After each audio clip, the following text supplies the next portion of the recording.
Volvemos de vuelta, un saludo fraternal de vuelta para este nuevo live de este día de hoy. Vamos a conversar, a tener una charla de fútbol con nuestro amigo Ruber Morán. También a esta hora estamos muy pendientes de lo que es la situación de nuestro amigo Daniel Nicolak.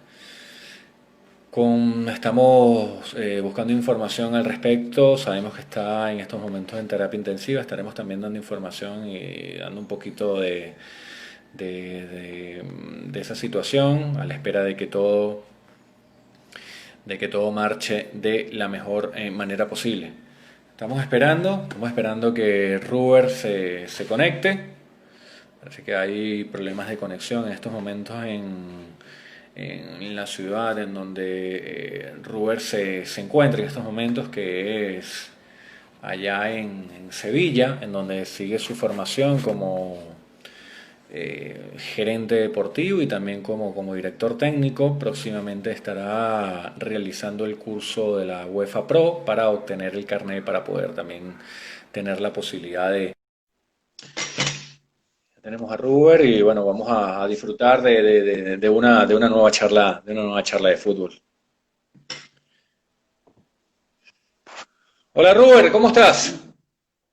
Hola Tomás, buenas tardes, ¿cómo estamos? Bien, bien, bueno, un poco en las últimas horas preocupado un poco, Ruber, por la situación de Daniel.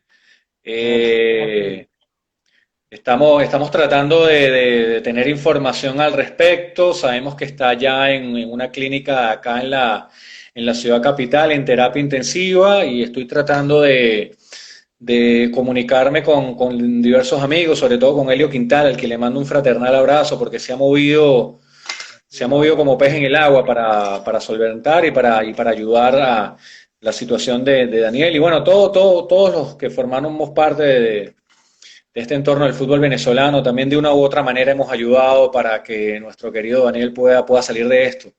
Cuéntame, ¿cómo estás tú? Bien, bien, ya terminando el día por acá, 11 y algo de la noche, 6 y 5 minutos de la noche y bueno, esperando también y pidiendo a Dios que la evolución de Daniel se dé de la mejor manera y que pronto tengamos buenas noticias. Fíjate, Rubén, quisiera comenzar hoy de una manera distinta a la charla que tuvimos el otro día. ¿Llegaste a enfrentar a Daniel en alguna oportunidad? Me imagino que sí, varias veces, ¿no? Sí, sí, la única vez, yo creo que fue una única vez en mi primera temporada, en la 93-94. Eh, Desafortunadamente para él y afortunadamente para mí, los dos partidos los ganamos y pude anotar en ambos partidos, en tanto en Mérida, en el Estadio en Campo de Oro, como en el Virgilio Iriarte. Casualmente hace unos días eh, por allí vi la publicación de una de las imágenes que incluso el ingeniero Guillermo Sotorrosa pues recogió los trofeos que se disputaron ese día y que bueno nos llevamos felizmente a Mérida. Fíjate que hace ya creo que una semana y pico, tuve una charla también con César Baena yo rememoraba que en aquella época jugador que estuviera pasando por un mal momento a la hora de que le renovaran el contrato, si le marcaba un gol a Guachará, que ese era contrato renovado por lo difícil que era. Más o menos pasaba así con Nicola, porque Igual, marcarle a Nicola que en ese momento, en esa época era complicado, ¿no? sí, aparte que siempre fueron, aparte de sus cualidades, fueron siempre de una personalidad muy fuerte, de un carácter muy fuerte y muy competitivo. En esos duelos era complicado tener un enfrentamiento con ellos y bueno, ya tú sabes que la envergadura mía no era tal como para lidiar a nivel de fuerzas y bueno, había que evadirlos muy bien porque aparte tenían pues muy bien aprendida su posición. Rubén, habíamos conversado temporada 93-94, es la de tu estreno en el profesional, ¿no? Así es. Temporada 93-94, se me escapa, ¿el técnico en ese momento en Estudiantes era? Pedro Nelo Espina, colombiano que venía del Zamora, venía del Atlético Zamora en ese entonces. Claro, venía en ese momento del Atlético Zamora y lo que habíamos charlado, ¿no? Que mucha gente no sabe. Tú en tus inicios como jugador eras un volante ofensivo y tuviste que adaptarte, transformarte a delantero para después Para poder escribir seguir, toda esa página y toda esa historia que tuviste en el fútbol venezolano. Rememora un poquito de esa anécdota, porque fíjate que mucha de la gente que me pidió, mira, vale, qué posibilidad hay de que converses de nuevo con Robert, no tenían ese conocimiento de que habías empezado como un volante ofensivo. sí. Fue de hecho mi primer gran trauma, fue un cambio muy brusco, aparte del nivel de exigencia de los entrenamientos, de hacer una pretemporada, cosa que no había hecho nunca antes. Antes no se estilaba hacer esas pretemporadas con esas cargas tan exhaustivas desde el punto de vista físico. Y bueno, ante la ocupación de esas posiciones de parte de Juan Carlos Zambrano, estaba el Chiqui Peña, estaba Ricardo Milillo, se decía que había la posibilidad de la vuelta de Chuy Vera, teniendo en cuenta de que Chuy jugaba en esa posición, estaba el colombiano San Clemente.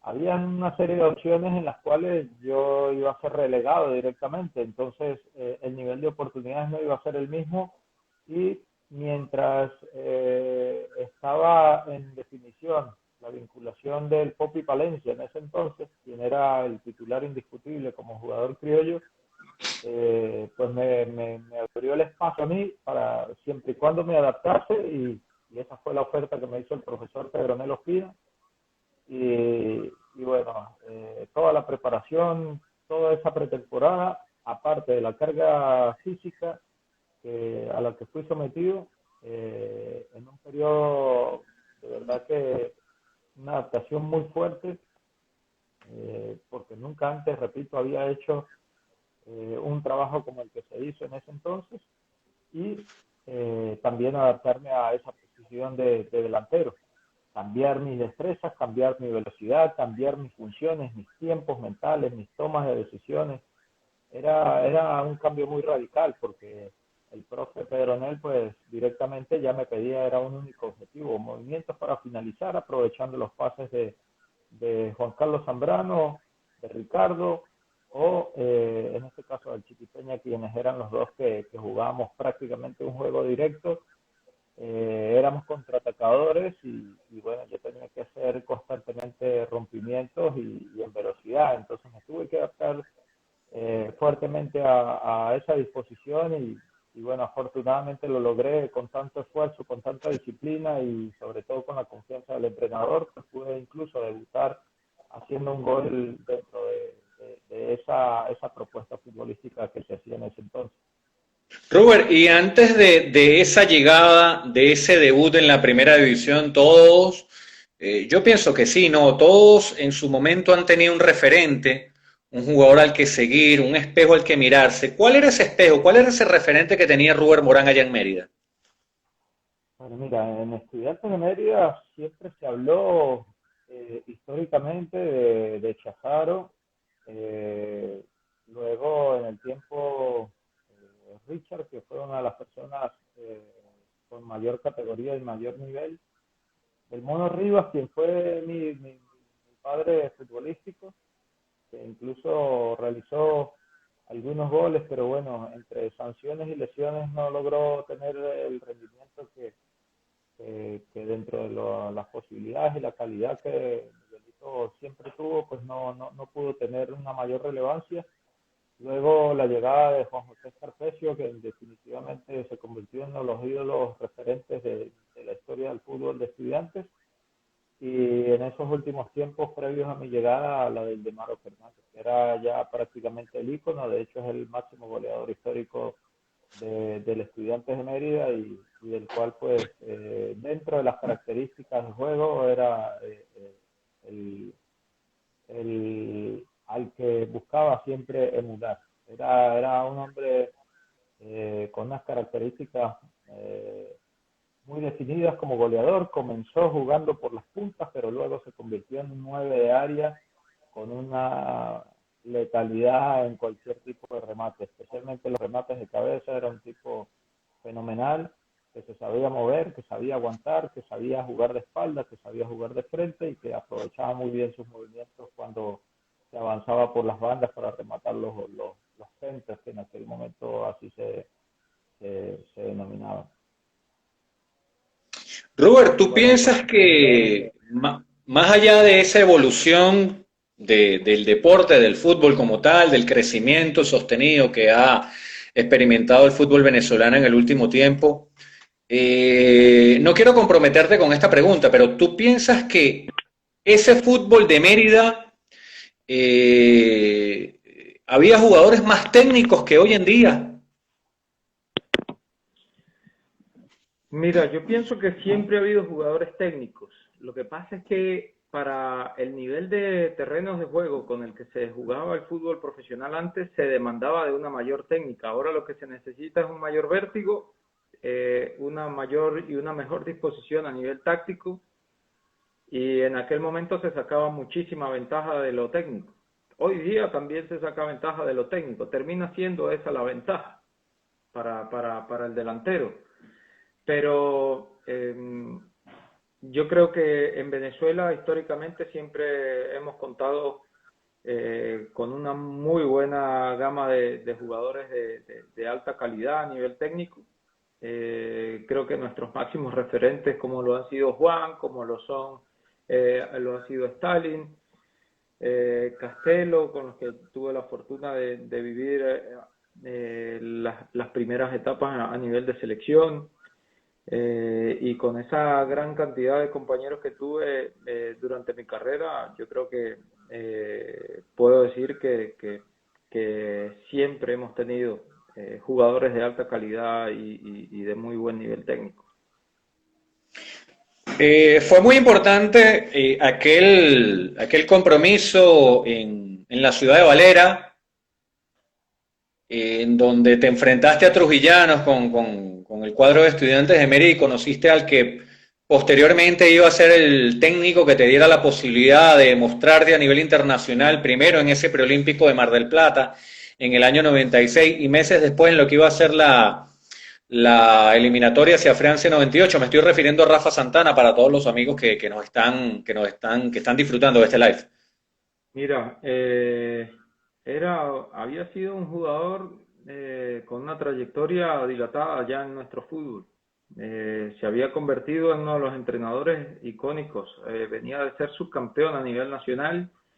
Imagínate, un muchacho debutante de Mérida, enfrentar al subcampeón Trujillanos.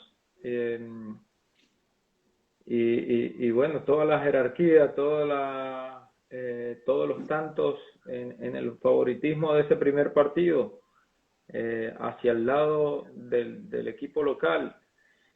Y bueno, un desconocido delantero juvenil comienza el partido debutando, incluso recibiendo instrucciones de parte del entrenador rival, en este caso de Rafa, para que ajustasen movimientos, marcas y pudiesen contener las situaciones que yo estaba provocando. Pues ya me empezó a generar orgullo, obviamente, pero que nerviosismo en un principio, porque estaba enfrentándome a muchas cosas, estaba en pleno debut.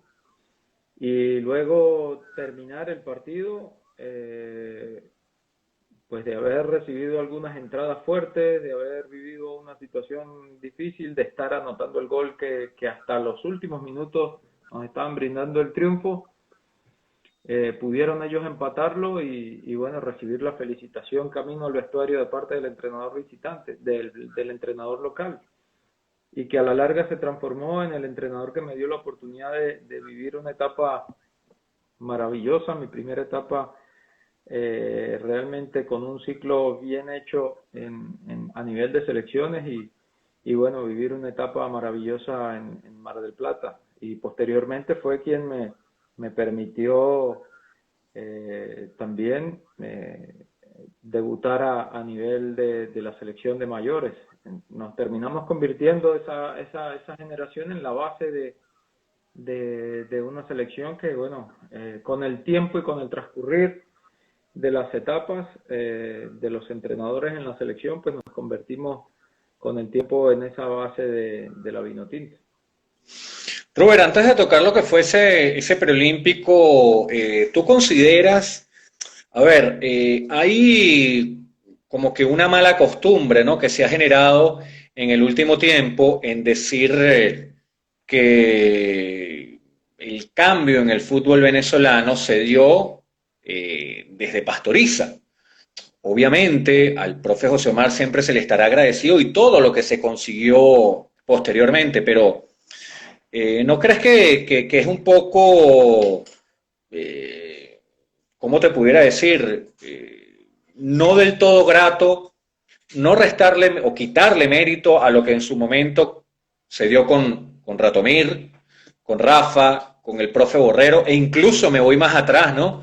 Con Carlos Horacio, con el siempre recordado Carlos Horacio, obviamente, Catarroque, porque hemos hablado, ¿no? De que el fútbol venezolano, y tú lo bien lo sabes, el futbolista venezolano siempre fue un futbolista técnico, pero el primer gran impacto a nivel de selección que uno recuerda, más allá de haberse asomado, lo del premundial del 85, aquella Copa América del 89, ese gran partido, esos dos grandes partidos ante Estados Unidos y Uruguay en la Copa América del 93, el gran impacto, lo que todo el mundo recuerda mucho es ese preolímpico de Mar del Plata, ante selecciones que fueron la base de las selecciones mayores posteriores de Chile, de Ecuador, de Argentina, de Brasil.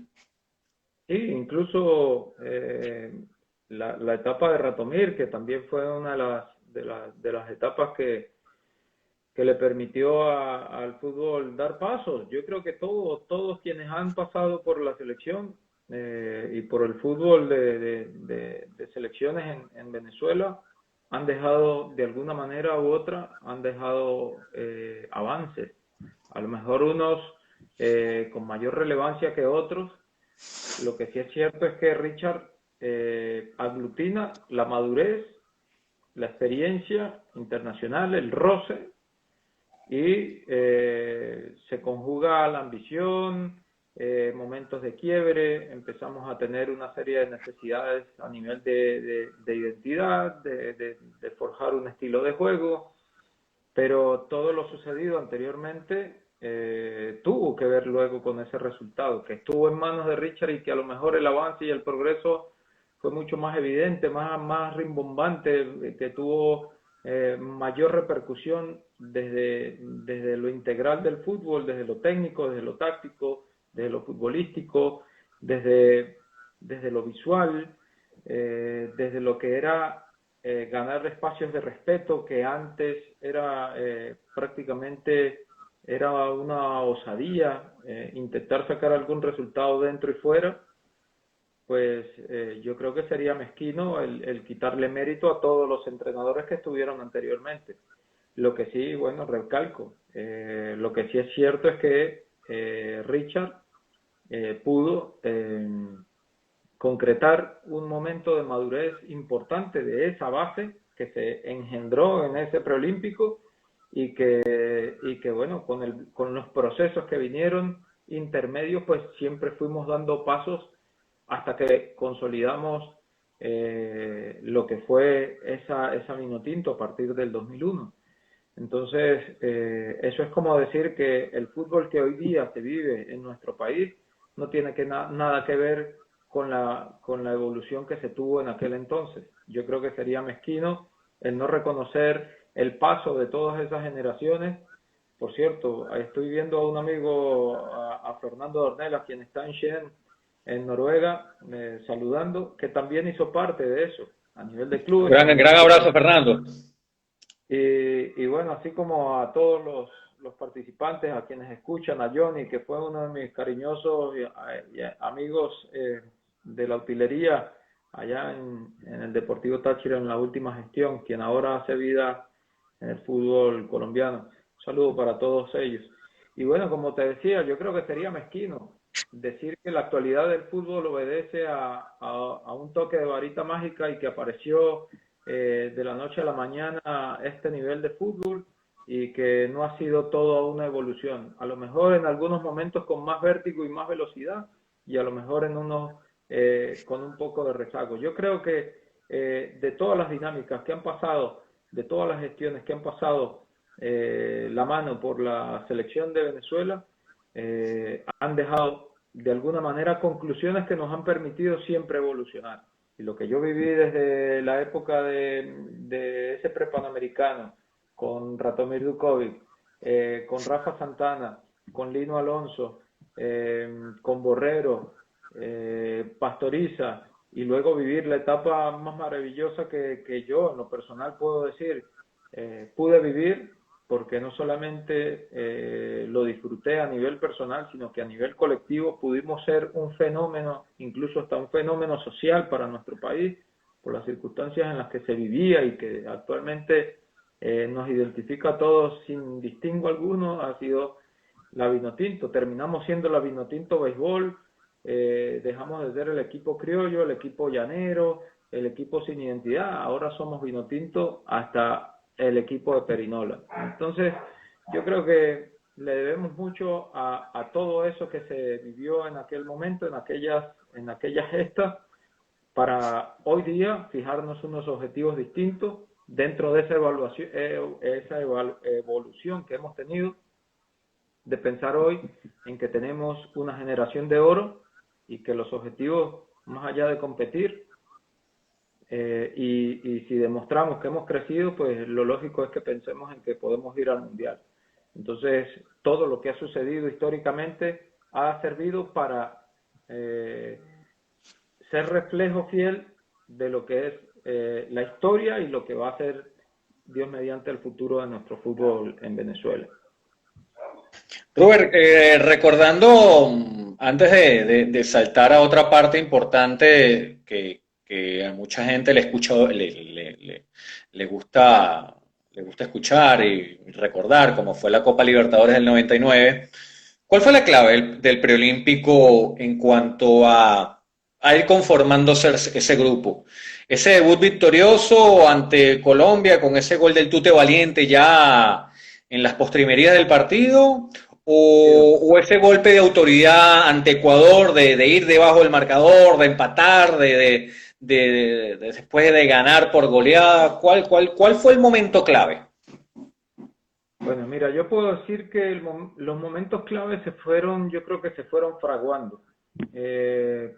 Fue una selección que llevó mucho tiempo, alrededor de un año, año y medio, preparándose, dentro y fuera de Venezuela, tratando de conseguir ritmo futbolístico para competir como lo hicimos, de que no se nos fuese a hacer extraño a nivel psicológico el hecho de entrar en un ambiente y en un entorno como el que íbamos a vivir, justamente en Argentina, uno de los sitios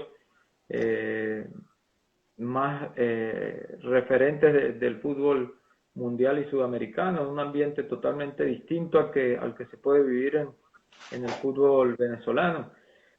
Jugar, hacer giras a nivel internacional por Centroamérica y por Sudamérica con selecciones de similares características e incluso hasta de superior nivel.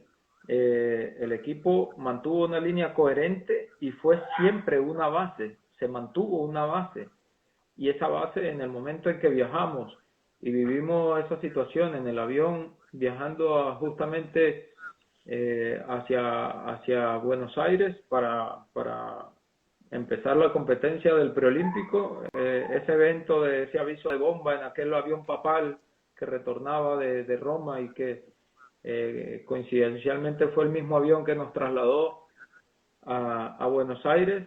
Vivir ese momento creo que también a nivel grupal nos terminó de integrar, de fijar una posición y aprovechar las oportunidades, y bueno, la oportunidad que teníamos no solamente de vida, de experiencia, sino también para nuestro provecho era llegar a esa competencia de la mejor manera, y el equipo aprovechó, luchó hasta el final, tuvo muy clara su libreto, y sus posibilidades. Nos conocíamos muy bien en lo interno, sabíamos de qué éramos capaces y bueno, pudimos soportar todos los embates que nos propuso Colombia y luego en el pulso del partido, cuando le tomamos el pulso al partido, al final terminamos ganándolo con un jugador de la primera línea de mediocampistas, como lo era Tute Valiente, con 5 jugadores haciendo volumen ofensivo en el área de Colombia, cosa que en el análisis yo creo que tú lo puedes mostrar en las imágenes de las que tú afortunadamente dispones y en las cuales agradezco porque creo que como hombre de fútbol no nos queda otra que agradecerlo, el hecho de que tú tengas esa importante misión y tarea y esa vocación de mostrarnos todo lo que ha sido nuestra historia a través de las imágenes y los videos que tú has estado rescatando. Entonces, ver esa disposición pues te hace refrescar muchísimas cosas, detalles en los que nuestro funcionamiento era un equipo que estaba hecho para competir, que si bien no logramos en la clasificación, pues yo creo que hicimos una gesta importante que con el tiempo se fue fraguando a culminar con un cambio, creo que un viraje radical a lo que había sido el fútbol venezolano hasta ese entonces, en aquella época en la que empezamos a llamarnos Vinotinto. Pero yo creo que esa base, esa generación de incluso Giovanni Pérez, quien está aquí sumándose, y para él un saludo. Un abrazo para Giovanni. Pues bueno, fue una selección que Giovanni incluso tenía pelo para ese entonces, mucho cabello, por cierto. Bueno, mira, te digo, muchos teníamos, ¿oíste? Para aquel entonces, no solo Giovanni, muchos más teníamos. Es natural, mira. Es natural. No, yo sé, hermano, yo sé. Y bueno, yo creo que esa selección, esa base, pues terminó siendo fundamentalmente la base del cambio generacional de nuestro fútbol. Claro, tocaba eso y no quiero olvidarme lo que fue la selección del profe Plasencia, de ese preolímpico en Colombia del año 80. Yo por cosas de edad no la vi. Entonces yo estoy hablando a partir de la selección que yo comencé a ver, que fue la eliminatoria del año 85 con el recordado Catarroque, y por eso eran vivencias y emociones que uno sentía, pero que eran muy esporádicas. Lo de ese preolímpico fue algo más palpable. Ahora quisiera, Ruber, rememorar lo que fue, y yo no quiero que los amigos de Minerven, del Deportivo Táchira, ni del Caracas se vayan a molestar conmigo, la que yo considero la mejor participación de equipo venezolano alguno en Copa Libertadores, como fue la de Estudiantes de Mérida la del año 99. ¿Por qué digo esto? Porque ustedes tuvieron que conseguir ese cupo en una prelibertadores ante los equipos mexicanos, o sea, que fue, más allá de toda la fase de grupo, los octavos, los cuartos, también fueron 6 partidos más que tuvieron que jugar ante los equipos mexicanos, y si mal no recuerdo, ese equipo mexicano que clasifica con ustedes queda después en el mismo grupo en lo que fue la fase de grupos en ya hablando de la Copa Libertadores. Sí, esa era la forma, la estructura que había para la competencia en ese entonces y nunca antes, en los 2 o 3 años anteriores, no habíamos podido pasar ese primer escollo, lo que era el fútbol mexicano. Y yo creo que sí, guardando el respeto a lo que hizo Táchira, lo que hizo Minerven, el haber nosotros estado a un gol de pasar a las semifinales, creo que no ha habido un club venezolano que haya llegado con tanta autoridad a esa instancia. Habiendo goleado de local a un aquilatado Cerro Porteño y luego ya sabemos el resultado y las conclusiones de nefastas de esa vuelta en Asunción, en La Hoya. Pero haber pasado con suficiencia, siendo un local muy eficiente, muy contundente, con muchísimo criterio, con un ritmo yo creo que nos sirvió muchísimo esa Prelibertadores para tomar el ritmo con el que luego disputamos en la fase de grupos la Copa Libertadores. Fuimos un local muy contundente, fuimos un local muy eficiente, muy equilibrado, y eso nos permitió ir trascendiendo. Eso es lo que dentro de mis conclusiones, obviamente salvando y guardando la distancia y las etapas, pero creo que no he visto todavía un club a nivel venezolano que haya tenido un nivel de juego como el que en ese momento mostró Estudiantes de Mérida. Vuelvo y repito, guardando las distancias y la actualidad de lo que es el fútbol de Venezuela hoy día. Ruber, se parecía mucho lo que pregonaba Richard en ese momento en Estudiantes a lo que llevó después a la selección, porque varios jugadores de ese cuadro académico después tuvieron, obviamente tú formando parte, pero también recuerdo a Elvis, Vallenilla, Chuy, que después tuvieron también, ¿no? En ese proceso del seleccionado. Se me escapa ahora si estuvo Chuy.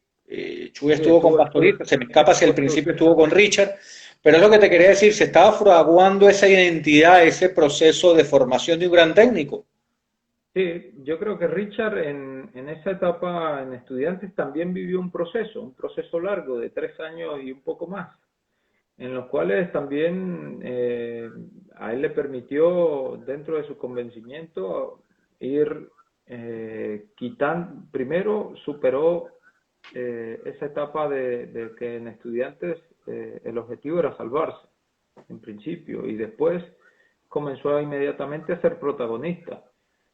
Los refuerzos los escogió muy al dedo y el diseño de su trabajo pues lo terminó de convencer a él como entrenador y luego el fútbol fue, yo creo que esa fue el Estudiantes de Mérida, el año 99 fue el gen embrionario de luego la Vinotinto, de lo que llamamos a partir del 2001 la Vinotinto, porque ese estilo, esa forma, ese libreto, ese concepto, ese modelo de juego tuvo mucho que ver en el convencimiento de Richard para sí y luego para transmitirlo.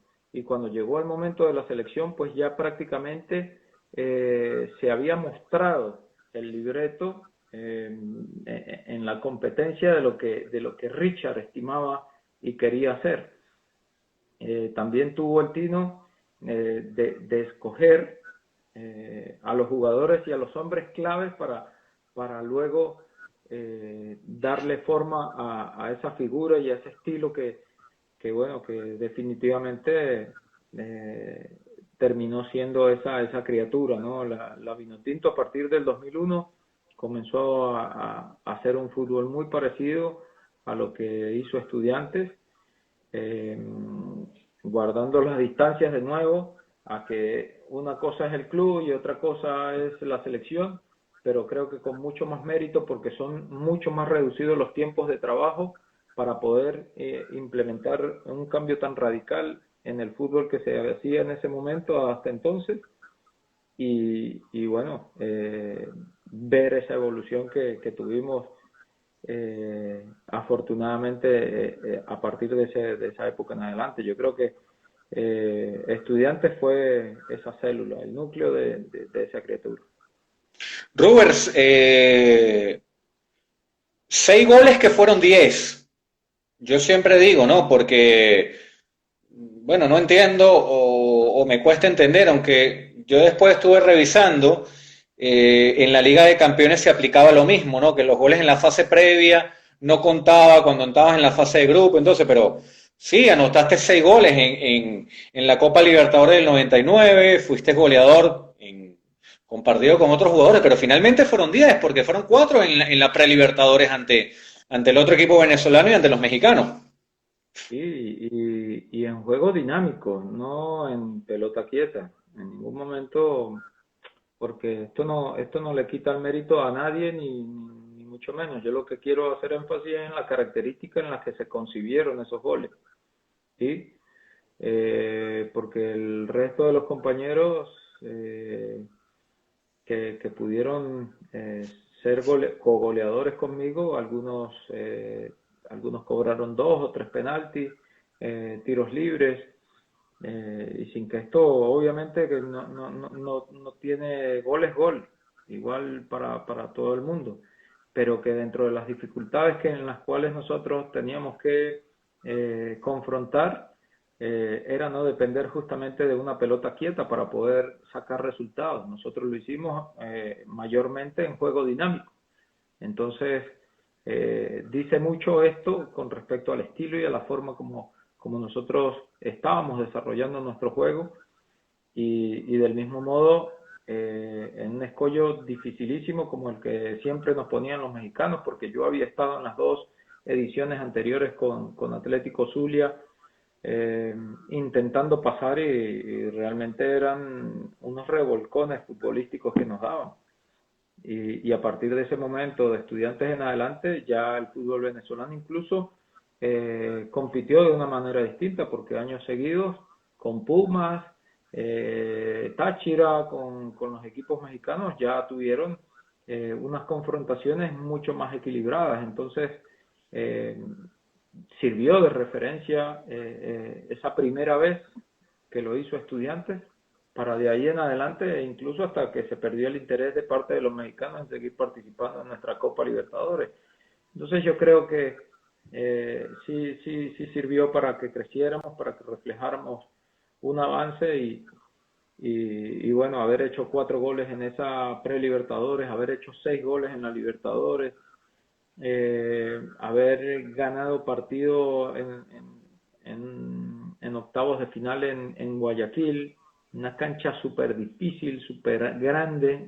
Yo diría que no es ni siquiera un rectángulo, en ese momento era prácticamente un cuadrado, y con unas complicaciones del rival que la verdad, cuando vimos el resumen, cuando vimos nuestros resultados, cuando vimos nuestro rendimiento, pues lo hicimos prácticamente de una forma natural, y que en su momento éramos prácticamente una sorpresa.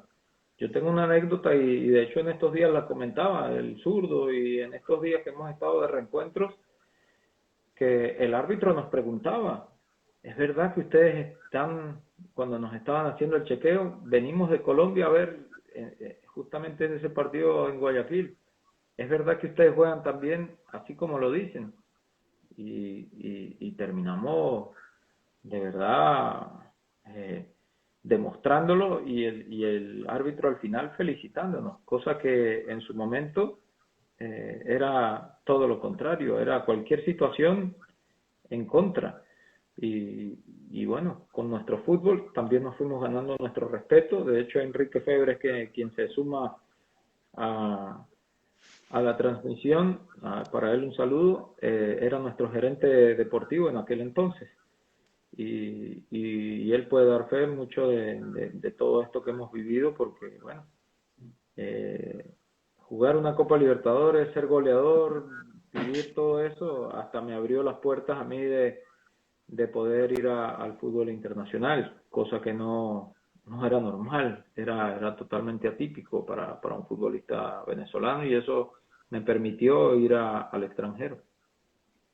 Sí, tienes la posibilidad luego de ir al Córdoba, un equipo que en ese momento militaba en la segunda división del fútbol de España, pero con esa diferencia por eso es que yo digo que toda esa evolución que ha tenido nuestro fútbol, obviamente siempre se le deberá a cada uno de los procesos y a cada una de las selecciones que se conformaron, porque hoy suena ilógico pensar que un jugador de Copa Libertadores, que fue goleador de Copa Libertadores, va a probar a un equipo de segunda división de España. Y también lo que uno dice, y fíjate, ayer varias personas me criticaban y me decían que yo no tenía razón en lo que decía, lo de el pasaporte venezolano, que queramos o no, siempre pesó para el jugador de fútbol de acá, de ir a Europa. Pesaba y toneladas, pesaba y toneladas, porque tú pones en contexto actual. Ruber Morán es el goleador de la Copa Libertadores de este año 2020, ¿qué valor tendría? ¿Qué valor futbolístico tendría? ¿Qué valor económico tendría? ¿Qué repercusión a nivel mundial tendría? Porque estamos en la era de la información. En aquel momento no había ni forma de confirmar que realmente era yo quien estaba presente ante los entrenamientos del Córdoba Club de Fútbol. Es que no había manera. Simplemente había que confiar o no confiar. Entonces, nos tocó prácticamente que de una manera artesanal abrir camino que hoy transitan afortunadamente nuestros futbolistas, con un valor distinto, con una connotación distinta. Y eso se debe a todos esos procesos que vivimos en su momento. Yo considero que afortunadamente hemos podido dar pasitos, ir recortando distancias y bueno, mientras que a Edwin Congo, el Rifle Pandiani fueron al Real Madrid y al Deportivo de La Coruña respectivamente, a mí me tocó venir al Córdoba a prueba para luego firmar 6 meses después, siendo goleador con 6 en la Libertadores y 4 en la Pre. Pues bueno, eso era lo que había. No tenía gente, no tenía representantes, no tenía todo ese andamiaje que hay en el entorno hoy día, afortunadamente, de los futbolistas, de la figura del representante y de la gente de jugadores. Nosotros esa figura no contábamos, no disponíamos. Ese aporte, esos representantes, esos agentes comenzaron a tener interés en el fútbol venezolano a partir de la llegada del Pato Pastoriza. Ese es un tanto que se anota la gestión del Pato Pastoriza, porque el hecho de estar una figura como el Pato en el fútbol venezolano volcó la mirada de mucha gente, de mucho entorno, de mucho agente futbolístico de Sudamérica y del mundo, del por qué estaba un hombre como el Pato Pastoriza. Solo el hecho de la presencia de él en Venezuela nos permitió a nosotros, de alguna manera, hacer ese networking que nos permitió abrirnos espacios. Aparecieron agentes para representar a Juancito Arango y llevarlo a México. Apareció gente interesada en llevar a Miki a España y luego a Italia. Y así a una variedad de jugadores que, bueno, pudimos disfrutar, ponerle un sello a un pasaporte para ir a trabajar en otro país haciendo fútbol. Eso antes no se daba así. Y bueno, con unos valores y con unas condiciones que hoy día afortunadamente no son, porque estando aquí en España puedo ver el valor que tienen Juanpi, Yangel, Machís, Salomón, Tomás en Italia. Pues bueno, ya son situaciones y actualidades distintas, pero que vienen precedidas de una serie de actos en los cuales definitivamente el fútbol venezolano evolucionó. Robert, quiero cerrar esta primera parte y dejar para la última parte agradeciéndote tu disposición para hablar un poco más profundo de lo que fue ese proceso de Richard. Quiero cerrar esta parte en lo que fue ese comienzo de lo que tú estás hablando, de esa mirada de la cultura del fútbol fuera de nuestras fronteras hacia nuestro país con la llegada del Pato Pastoriza. Todo lo que se logró con el Pato, pero fuera de la cancha, eso que tú me estás hablando, y esa manera en cómo el verbo del Pato impactó en ustedes a la hora de exigir un respeto, una buena concentración, hoteles de primera, una buena nutrición, una buena alimentación, conceptos que para la época, en su mayoría, era desconocido para el profesional. Ojo, no para todos, pero sí para gran parte. Claro, porque esos desgastes fueron los que llevaron al fracaso. Yo te puedo hablar de la época de Borrero. Una de las cosas que le hizo claudicar la gestión del profe Eduardo Borrero fue justamente todo el aspecto logístico, ese trato, ese nivel de trato, el nivel, la jerarquización y ponernos a la altura de las exigencias. Y bueno, nuestros dirigentes no estaban acostumbrados a ello y bueno, ahí empiezan a aparecer figuras como Napoleón Centeno, empiezan a aparecer personas que empezaron a aportar, no solamente desde lo que hacíamos dentro de la cancha, era ya un reflejo de lo que estábamos viviendo y lo que empezó a ser un hábito cotidiano, el deber ser en nuestras selecciones, nuestra forma de viajar, nuestra indumentaria, nuestra uniformidad, los gastos, los traslados y el valor que requiere ser un jugador de la selección de Venezuela.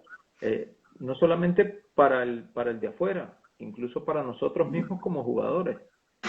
Y él empezó a partir de eso a revalorizarnos a un punto tal que las miradas desde fuera de nuestras fronteras comenzaron a aparecer en favor de algunas posibilidades de recalar jugadores en otras latitudes, en otros países. Y ya te he hablado del caso de Juan, de Miki, el mío. O sea que yo creo que todo fue evolución, a lo mejor como no en la misma dimensión que en otras, pero sí que lo fue. Bien, Rubén, entonces vamos a hacer un breve paréntesis, vamos a despedir esta primera parte para después enfocarnos en lo que la gente quiere oír, anécdotas, vivencias de lo que fue ese gran ciclo de la era Páez. En 5 minutos nos volvemos a conectar, ¿te parece? Seguro que sí. Por cierto, se conectó Napoleón recién. Saludos. Bueno, nada, pues quédate porque ahorita viene la parte en la que tú también participaste, a toda la gente que nos está siguiendo. Vamos a finalizar primera parte, la vamos a subir ya rápidamente al Instagram y ya en minutos venimos para seguir conversando con nuestro amigo Robert Porá.